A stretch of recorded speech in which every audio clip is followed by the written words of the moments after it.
और इस ज्ञान के मंदिर के लिए जो भी बच्चे टॉप किए हैं, मैं चाहता हूं कि अगली बार अगर इस फंक्शन में आऊं तो एक चेक नहीं, 2 चेक नहीं, 3 चेक नहीं, कम से कम 100 चेक मैं अपने हाथों से दूं। और ये आप लोगों ये अवसर प्राप्त हमें कराइएगा कि नहीं? जितने बच्चे हैं कराइएगा ना, पक्का ना? अगली बार 100 को चेक हम बांटो, अपना लग से ना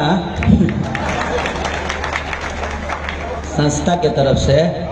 संस्था के पास तो कुछ ना कुछ होकबे करेगा ना जी। तो कोशिश रहेगी, आज जरूरत पड़ेगी तो आप लोग ऐसे मस्ती किया, जरूरत पड़ेगी तो इस संस्था को अगर मुझे भी लाखों, 2 लाख, 5 लाख, 10 लाख देना होगा तो आप लोगों ने इतना प्यार दिया, ऐसी थोड़ी है कि मैं नहीं दे पाऊंगा। ऐसे भी मैं कोशिश करता हूँ। मैं भी बिहार में अभी कोशिश कर रहा हूँ, कम से कम 60 से 70 बच्चों को अपने पैसे से पढ़ाता हूँ ताकि जीवन में कुछ कर सके।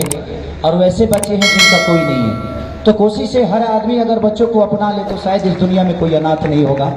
और ऐसे ऐसे संस्था और ऐसी ऐसी बहन, मैं चाहता हूँ कि हर गांव में ऐसी एक खुशबू जैसी बहन हो जो हर बच्चों को ऐसे ही शिक्षा दे के उनका उत्साह बढ़ाते रहे।